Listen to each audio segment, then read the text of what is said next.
Yagna spirit, inside there will be, we won't clean our mind and we won't become pure. Okay, so any question or comment on this particular topic in this verse?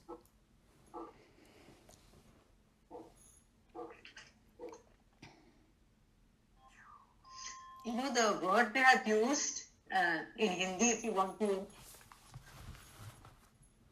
Go ahead. In Hindi, if you want to make it a little deeper, तो आसक्ति रहित होकर उस यज्ञ के लिए ही कर्तव्य कर्म कर. हाँ, तो या ना नॉन अटैचमेंट हो गया. ट्रू, दैट्स आसक्ति रहित. So yeah, यहाँ पर बोला है free from all attachment. So if somebody likes Hindi, then that's what it is. आसक्ति रहित कर्म करो. Good. Sushil ji, did you have anything to say? Yeah. Actually, on yajna, this yajna, when we say prayer, Sarve Bhavantu, it says when anybody prays for well-being of community, that itself can be considered as yajna. Yes. So, just saying prayer for everybody's well-being is also, it's a simple way of explaining what they're saying here for yajna. Very nice. Yes, very simple way. You don't need any big paraphernalia, and that's why he's saying, according to, see the language he used in this particular verse. The world is bound by action other than those performed in the sake of Yagna spirit. That means, according to Krishna Bhagavan, every action has to be Yagna spirit. And what Sushil ji is saying, that if you want to do something for the entire universe, that prayer is such a beautiful thing to do. You're not doing it. Sarve bhavantu sukhina, you're saying. You're saying to everybody be. So apne aap yagna ho gaya. You know, I am, sacrificing my ego to when I say that, hey, everybody be in it. So that's very good. Anything else?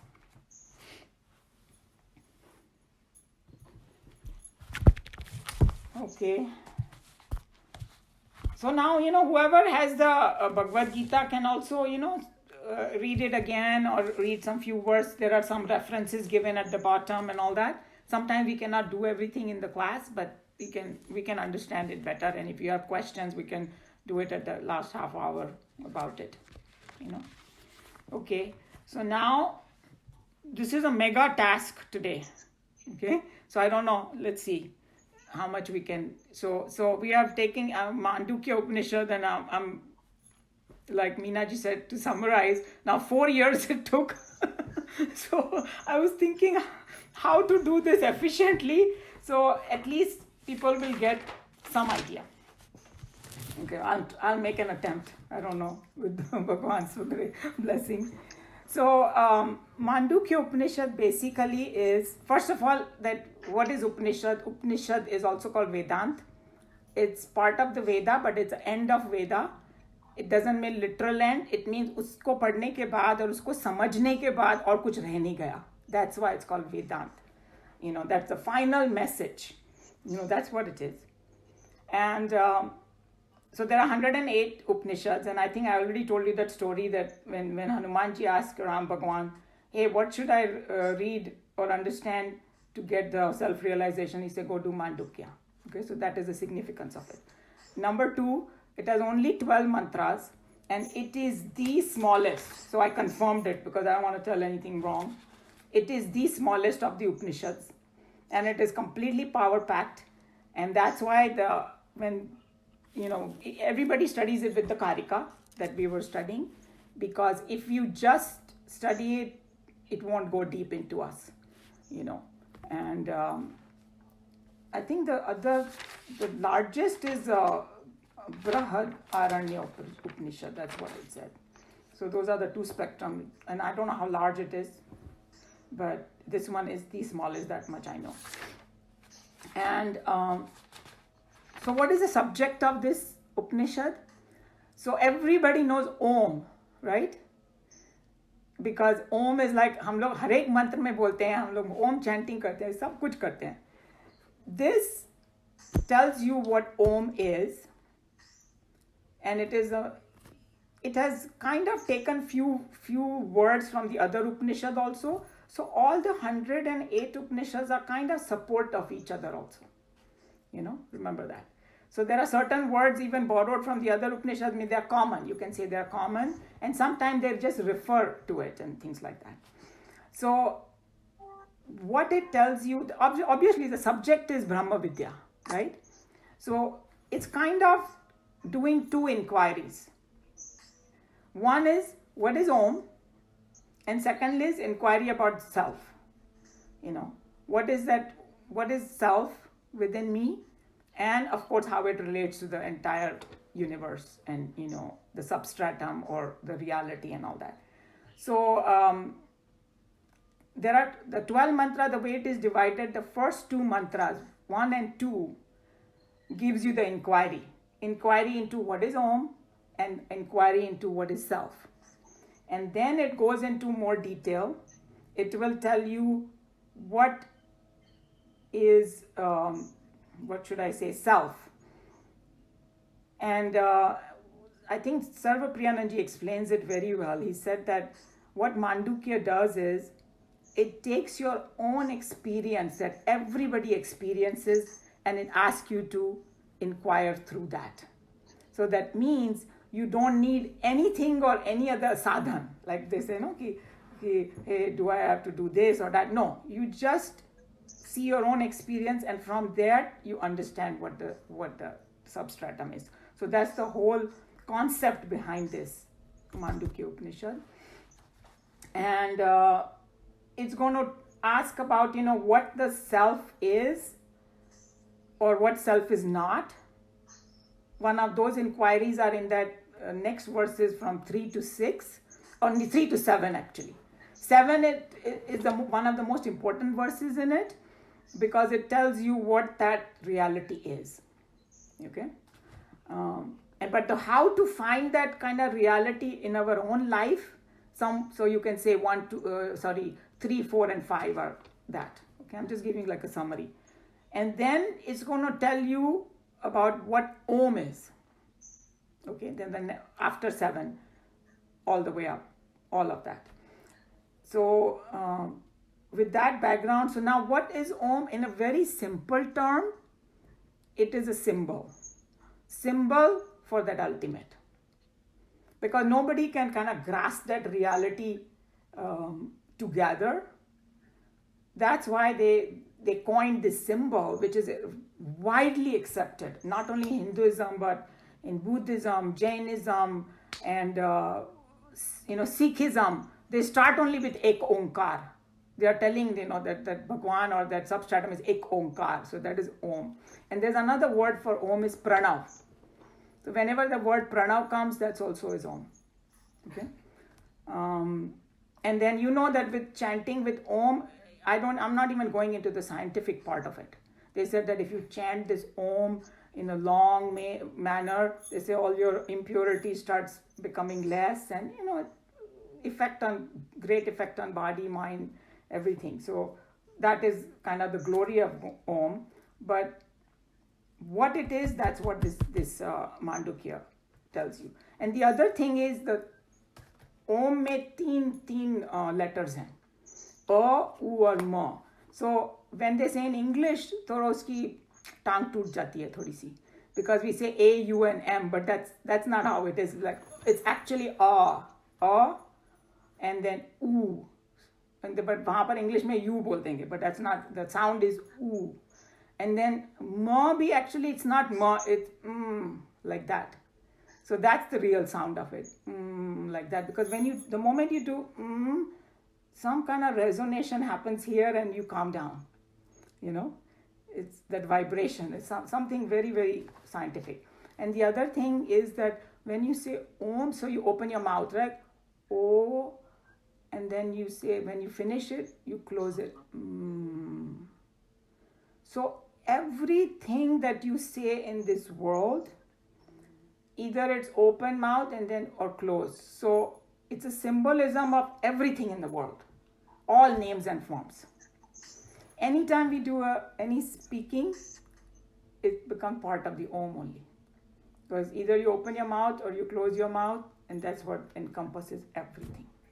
So that's where it's coming from, this Om. You close it, you know. And for some reason, Sarva Priyanandji, who is like a great authority on this, he always warns people that when you are chanting Om, please chant it like Om. Don't break the word Aum mat bolo. That will ruin it, according to him. So keep that in mind, that whenever you are chanting, you say correctly the way the Rishi Muni wanted it, but that's when you get the maximum benefit, is Om, because in wo sandhi ho jati hai Sanskrit mein, and A, U and M becomes Om. So when we write in English, that's why we write O and M. O-M is Om. You know, we don't write A-U-M, we don't write like that. So now the question is, what is in the Karika? Okay. Why it took us four years to do it? So Gaudapad Ji, who was I told you who Gaudapad Ji is. So it seems that Shankaracharya Ji का नाम सभी ने सुना है, right? Shankaracharya ji के जो गुरु थे ना, उनका नाम गोविंद प्रसाद जी ऐसा कुछ था, और गोविंद पाद जी. एंड गोविंद पाद जी के जो गुरु थे वो गौड़पाद. ओके, सो गौड़पाद जी ने ये कारिका लिखी, एंड भी शंकराचार्य ने कारिका के ऊपर कमेंट्री लिखी है. Can you imagine that? So how it. And Swami ji ने वो कारिका के ऊपर भी स्वामी जी ने भी लिखी है, but even Shankar Bhashya is there, it seems. So the 4 chapters are first one is called Agama Prakaran. Mean Prakaran is like a section, and उसमें वो 12 mantras are there. There he has explained what they are, little bit explanation में he is gone. So in this book of Karika, whoever has this, you know, the first chapter Agama Prakaran has all the 12 mantras, and the second one is called Vaitathya Prakaran, and in English the word means falsity. False से falsity. So ये जो world है, it's false. He's proven that with all kind of arguments.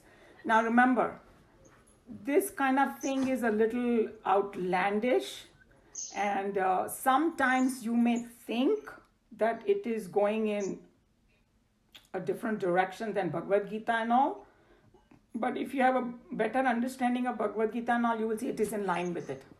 Because Krishna Bhagwan talks about this also, except the only difference is Gaudapad Ji is a very die-hard Advaiti. So he doesn't give room for anything else. But Krishna Bhagwan is very kind. He includes everybody in. And then he slowly, gently takes them to that Advaita anyway. But here he won't even let you move.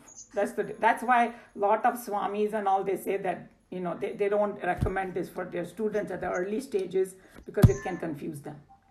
And Sarva Priyanandji has warned again and again to everybody, just after reading Mandukya, please don't give up your sadhana.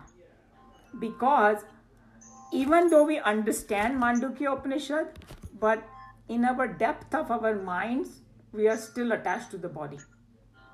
And the only way to get out of that is continue your sadhana in the correct manner. So maybe all this can just help us to make our sadhana correct. But don't give up whatever you think it is working for you. It can be meditation, it can be karma yoga, it can be bhakti yoga, because we have discussed many times, everybody is at different stages.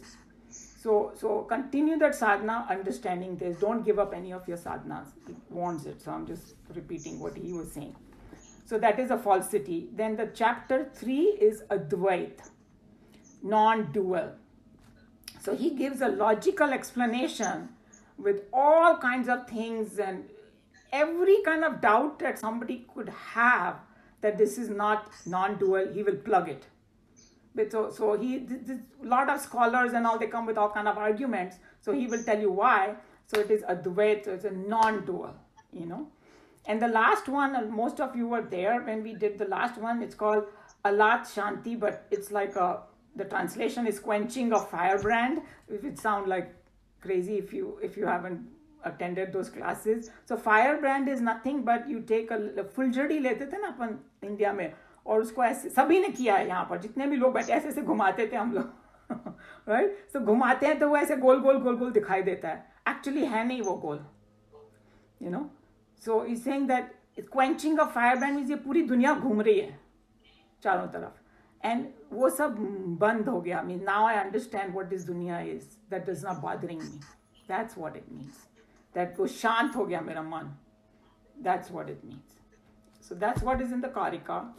And then there is another word called Ajatvad.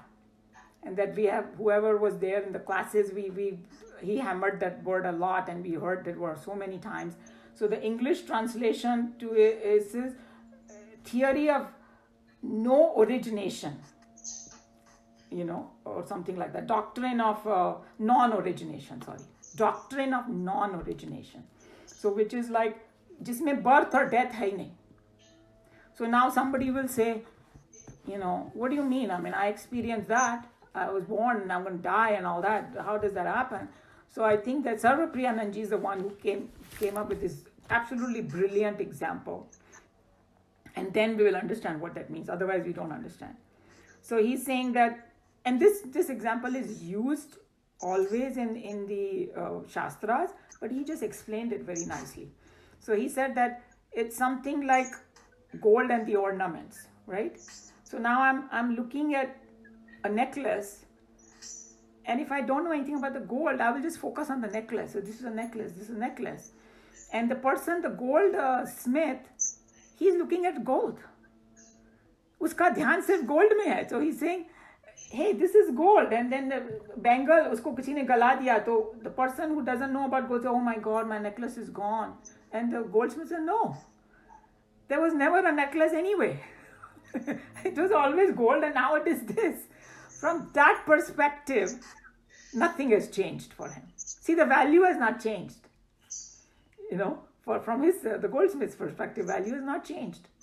I may think that I want a necklace, that's why it has changed. But you say, oh, what's the problem? Once you have a gold, if you want necklace, you can make necklace. If you want this, you can make this. Nothing has changed according to him. And one more example that he gave, I thought was really good. It was better than this example was. He said that suppose there was a little boy who just grew up in a jungle. He has never seen any civilization, nothing. All he knows is trees and this and that. That's it. And then one day, somebody takes him to a village. And then he takes him in the village and says, he's like confused and all that. And then he takes him in a room and he says, okay, sit on the chair. And he said, chair? What is chair? I only see wood. I don't see a chair. I thought that was a brilliant example. Because when they say कि कुछ पैदा नहीं हुआ, कुछ गया नहीं, that's what it means. Okay? That particular kid is looking at it just as a wood. He's saying, ये table है, कौन सा table? मेरे को तो wood है ये तो.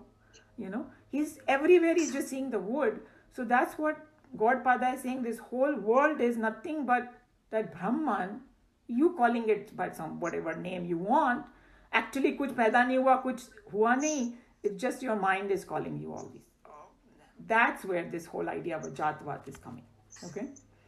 So keeping that in mind, now we can go to what each mantra. I'll just go summarize it. I have half an hour. So I'm not going to read all the Sanskrit parts, but I will just maybe read the Sanskrit of the first and the last, or maybe the seventh also, but not all of them, otherwise we won't have time. But let's do the Shanti part of it, which I forgot. I should have done it earlier.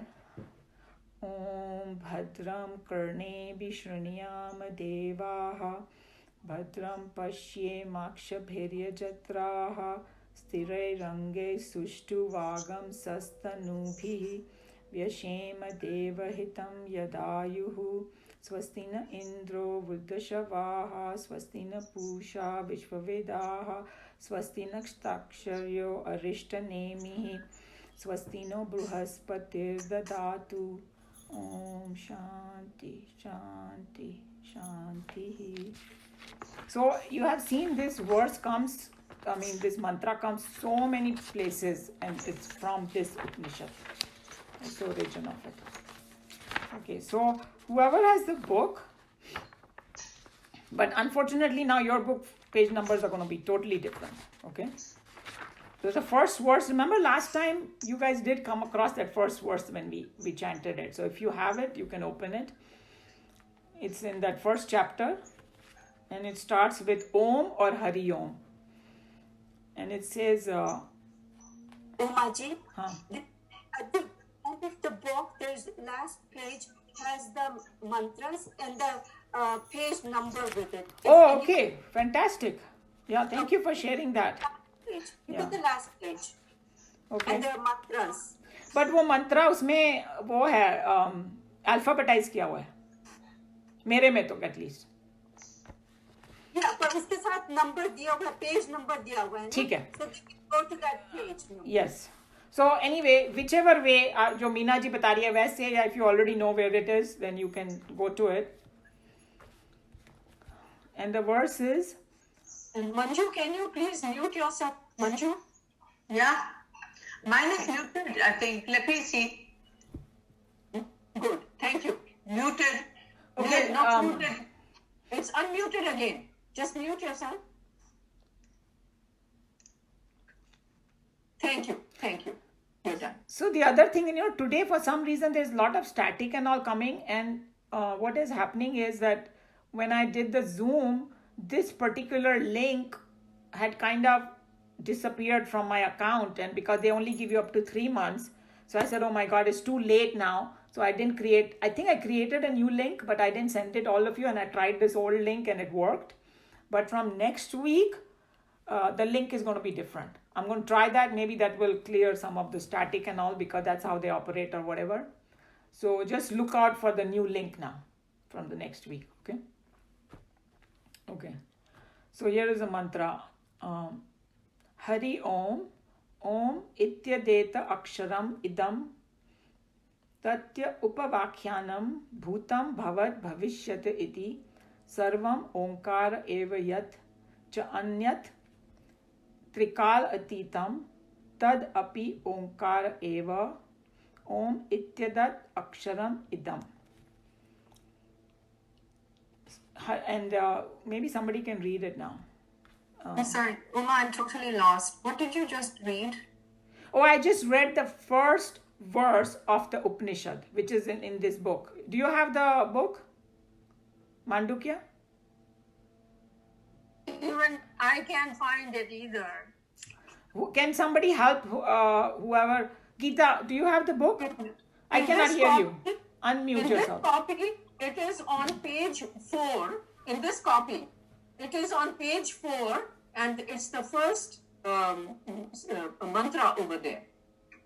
Translated in English, it is Om, the word is all this. Oh, okay. I found it. Okay.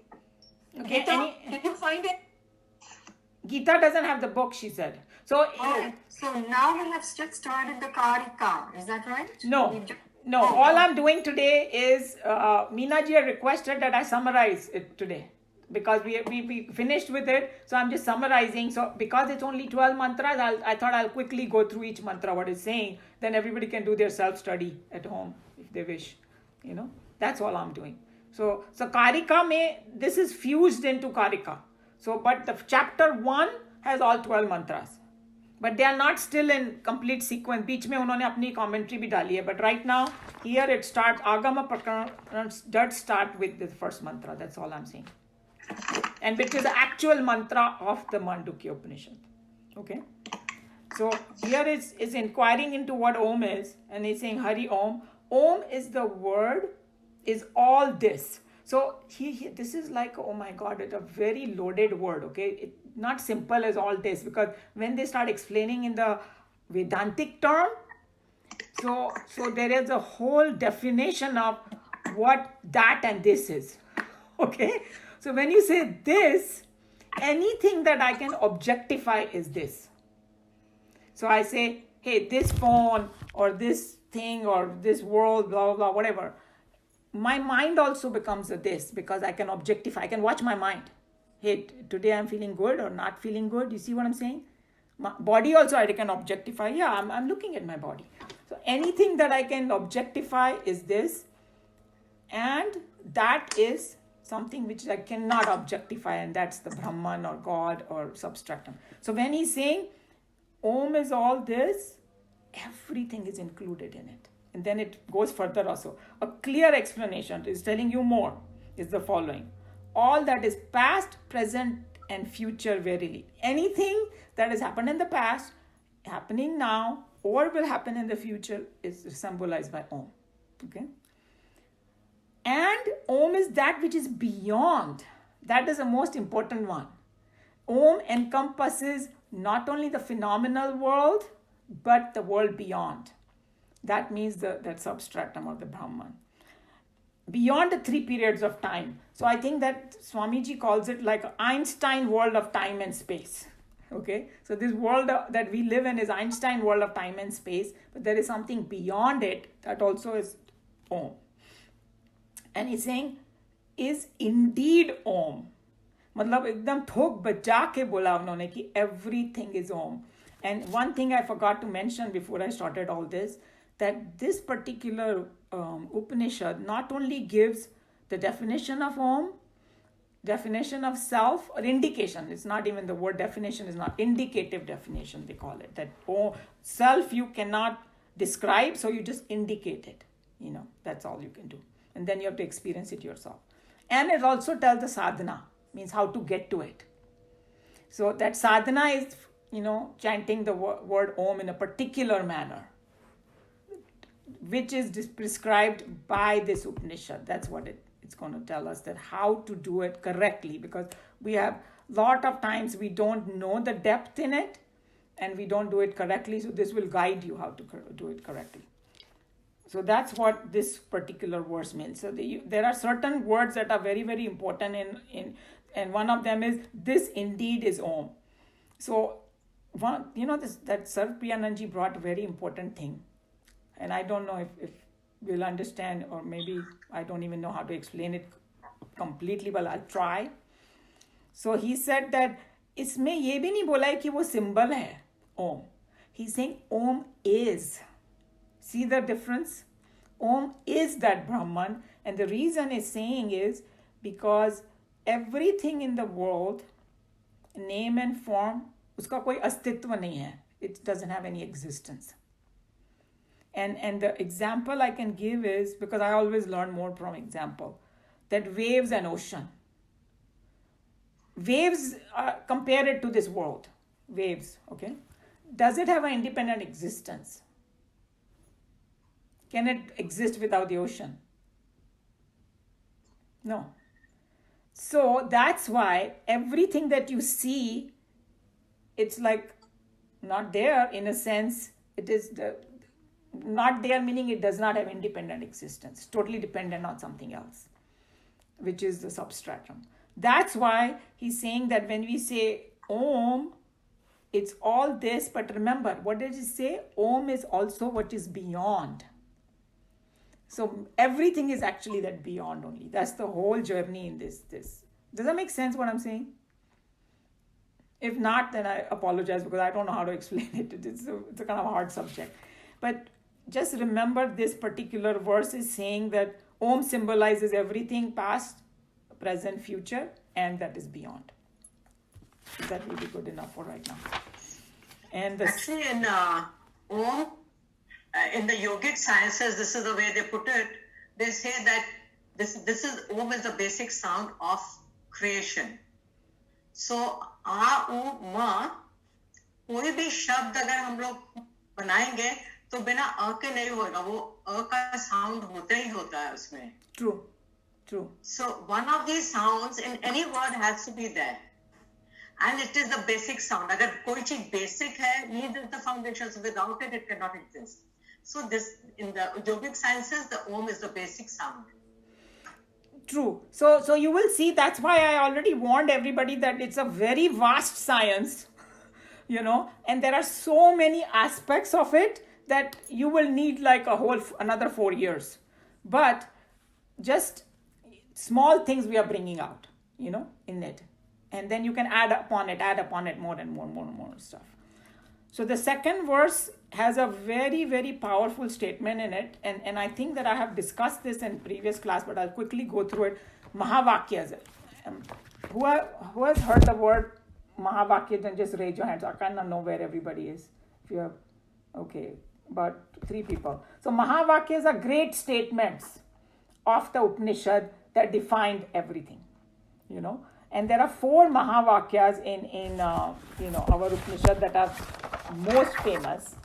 And उसमें से एक इसमें ये वाले मंत्र में है, that is Ayam Atma Brahma, means this very self is Brahman. That's what it means. And this has come from Mandukya Upanishad. And then there are others, because I don't want to give the wrong information, so I actually wrote it down in case if I mess up. There is another one. Where did it go? Another one is Aham Brahmasmi. No, I know. Aham Brahmasmi. I'm just going to tell you where it is coming from. That's why I was going to. True. Okay. Yeah. Yeah. So Aham Brahmasmi, like Minaji said, means I am Brahman. Okay. It comes from Brihadaranya Upanishad. That's the largest one. Okay. And then Tat Tvamasi. That's the name. Okay. That thou art. That comes from Chandogya Upanishad. And this Prajnanam Brahma means this very awareness is Brahman. जो हमारी awareness है हमारे में, वो ऐतरेय उपनिषद से आई है. So now you can see the significance of this Upanishad, that चारों महावाक्य में से one of them is right here. All of them point to the same thing. That we are not this body, mind and intellect. We are actually that substratum or that reality or that Brahman or God. And these 4 tell in different ways. That's all. And here, this mantra, second mantra, if you guys are on it, Sarvam Hyetam Brahma, Ayam Atma Brahma, Saha Ayam Atma Chatushpad. So it's saying, all this is verily Brahman. So everything is Brahman. This Atma is Brahman. So whatever my own Atma is, wo bhi Brahman hai. This Brahman has 4 quarters.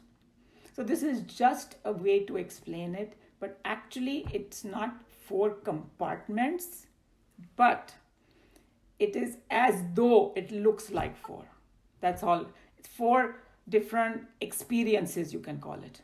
Okay, and you will see what the 4 experiences are. So that was the second one. And third is Jagrit Sthanaha Bahish Pragnya Saptanga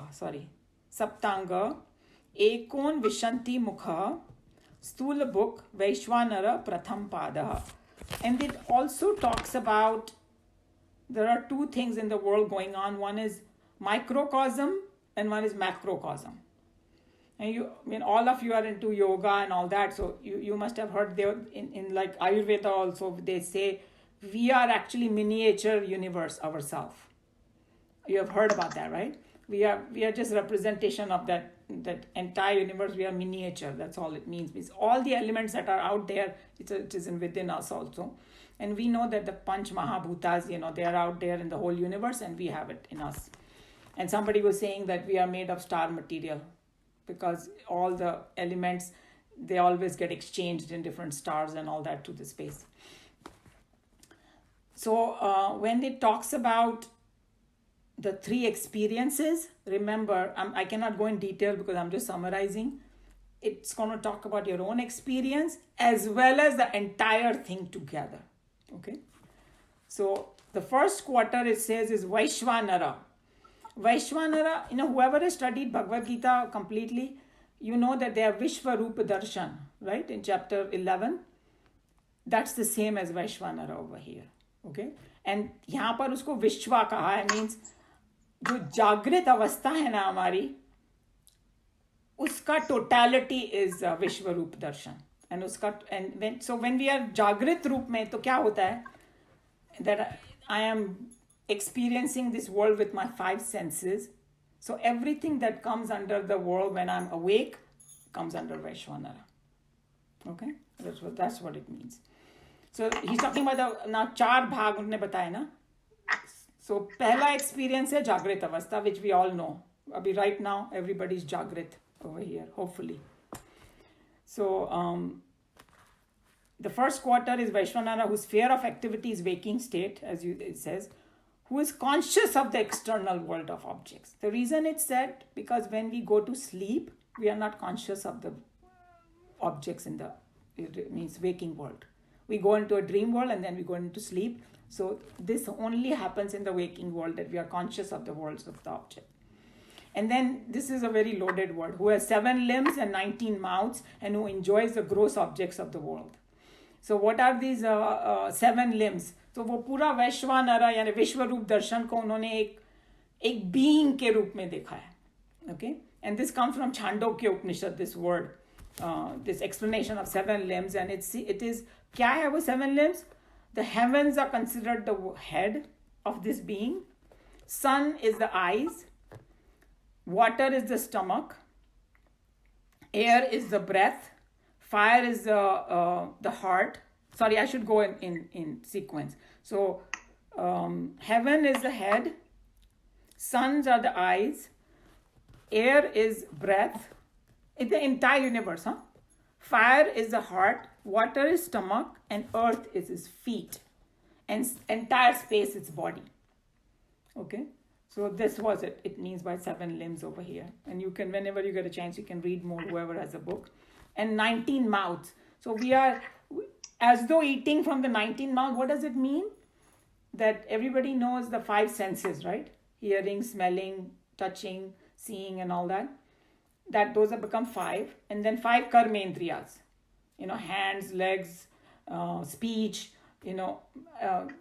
what you call, when we excavate, and reproduction organs, those are the 5 actions. And then third one is panch pranas. I mean, whoever is in the yoga, they know, क्या बोलते हैं, saman, ma, vyan, और ये सब 5 of them, So 15 हो गए? 5. I'm sorry, somebody saying something? 15. And then the 4, what is talking about is mind. And then we have discussed in a man, buddhi, chit, and ahankar. All these are tools that we have, that we experience the world. That's what it's telling you. So it's how each word is very loaded here. So that's why it is in a very deep capsule form, everything is given. So when they say 7 limbs, and we are supposed to know what it is already when we study this, who enjoys the gross objects of the world. यहाँ पर gross is not the meaning, gross means something bad. Gross means Hindi में क्या बोलते हैं, स्थूल बोलते हैं उसको. Means world of matter we enjoy, very simple words. So the first quarter is that. We experience the waking world with our 19 mouths, and the totality is like 7 limbs it has, because I told you what it represents in the universe. Okay. Then 4th is, I'm going to go straight in the meaning, because otherwise I won't finish. So the second quarter now. Remember, we talked about the first quarter, waking world. Now he's going in the dream world. The second quarter is Tejas, whose sphere of activity is dream state. We all experience dreams. One of the Swami was saying, some people say, I don't dream. No, they dream, they just don't remember. Normal people we're talking about, not talking about exceptions here. All of us dream. Most of us do remember a few times. Some people remember most of their dreams. And he also warned. He said that Vedanta is not interested in your dreams. Okay, so don't start analyzing your dreams. Because Vedanta is interested, through this journey, is taking you somewhere. He's saying otherwise, you get stuck into the dream, and then people invariably start talking about their dreams. He's saying no. He's just telling you this is one experience that happens. Okay? Dream state. The second quarter is Tejas. Iska naam diya hai Tejas, whose sphere of activity is dream state, who is conscious of the internal world of objects, who has 7 limbs and 19 mouths, and who enjoys the subtle worlds of the mental world. Because the dream is created by the mind. Body is completely still. We are not aware of our body in dream state, but we experience everything because it's the dream world ka 17 limbs, 7 limbs and 19 mouth. Okay, and there is a world called Hiranyagarbha. These are the words which are kind of same as here Tejas, and Vishwarup Darshan is the same as Vishwa or Vaishwanara. There are some terms which are same but given different name. Okay, so here this is what he's talking about, the second one, so dream state. And then verse 5, it says that abhi deep sleep. What is deep sleep? It's going to explain. These are the three experiences we'll all go through. Excuse me, I think Premji's phone is not on mute and Mira's is not on mute. Premji and who else? Mira. Okay. Thank you. Okay, that is the state of, it says number 5, that is the state of deep sleep wherein the sleeper does not desire any object, nor does he see any dream. This is the state that you are not using any of your faculties of this 7 limbs and 19 mouths. Everything is gone into unusable state, shut down. Basically, mind bhi shut down ho gaya aur body to shut down pehle thi. That is deep sleep. Okay. So this is also an experience. From the Vedantic perspective, there are 3 experiences we are having: waking, dream, and deep sleep. And according to the Vedantic definition, एक अवस्था से दूसरी अवस्था में उसका कोई connection नहीं है. Okay? In a sense, don't take it literally this, because somebody will say, oh, whatever I see in dream, because I have seen it in waking world, so maybe there's connection. That's not the connection they are talking about. All they are saying is, when you are dreaming, you are not awake. Those two things cannot happen together. That's what it is saying to you. Everybody agrees to that, right? Either I'm awake or I'm asleep. I cannot be in between. In between stages like that means I'm still awake. Once I fall asleep, I fall asleep. And in that sleep, it's divided into 2 different parts: dreaming and non-dreaming. Dreaming is, so these 3 states are separate from that perspective. 3 different, distinct, separate experiences. Just look at it that way. Okay, so this state is the deep sleep, wherein the sleeper does not desire any object, nor does he see any dream. The 3rd quarter is prajna, whose sphere is deep sleep, in whom all experiences become unified or undifferentiated, which is verily a homogeneous mass of consciousness entire, who is full of bliss, who is indeed an enjoyer of bliss, and who is the very gateway for the projection of consciousness into the other 2 planes of consciousness, the dream and the waking. Very long sentence. But I'll just tell you what it's saying. So basically it's saying that it's a 3rd quarter, number 1. Remember, he's talking about 4.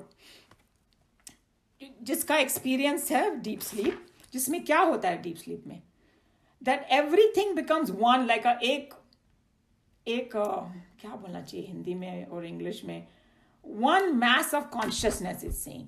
उसमें ना वो शरीर सभी विलीन हो जाते हैं, that's the right word. उसमें सब विलीन हो गए, शरीर और मन, शट डाउन हो गए टोटली, और एक ही चीज रह गई है, and it's just full of bliss. किसी को भी पूछ लो कि what is your favorite thing to do? If I can get deep sleep. We all love it so much because कितना भी दुनिया में पेन हो, कितना भी प्रॉब्लम हो, चाहे शरीर ठीक से नहीं चल रहा हो, चाहे मन ठीक से नहीं चल रहा हो, once you are in deep sleep, you don't care. And they say that the sleep quality, deep sleep quality I'm talking about, okay? Not the disturbed sleep, not the deep sleep quality of every living being is the same. So now it's taking you towards that oneness, and this is it's giving you a little glimpse of it. That it is like, it's just so blissful because you have no worries, no nothing over there. That's where we rejuvenate. Scientifically, that's why we rejuvenate over there. Closest to Bhagwan, you can say. Excuse me. Okay. So this is the gateway for the projection of consciousness into the 2 planes. Because यहाँ पर सब विलीन हो गया और यहीं से निकल के वापस आता है. When we wake up, The Jagrit Avastha comes from here only. And then in the dream state also, it goes from deep sleep to dream state. So that's why it's calling it like a gateway. Okay? That यहाँ पर You call it unmanifested or beat state. beat state is that exactly. And you know, seed form बोल दो. And so किसी ने बोला कि जैसे how do you explain कि भाई एक सीड है, उसको तुम अपनी हथेली पे रखो, तो जो बहुत फिलोसफर होएगा वो बोलेगा I am looking at the whole tree here, because tree वहीं से निकलेगा. But right now is in beat state. You know, that's how this deep sleep is, that it is in beat state, but all our sanskaras, all our everything, all our actions are in it, and when we wake up, it just sprouts. The tree sprouts. That's how you can see it. And then when we go back, it just becomes in the seed form. Okay? That's what it's saying. It's a long sentence. Okay. So I have a question from all of you. It's 12:30 and I'm only on 5. Do I finish it today or you want to carry it to next week?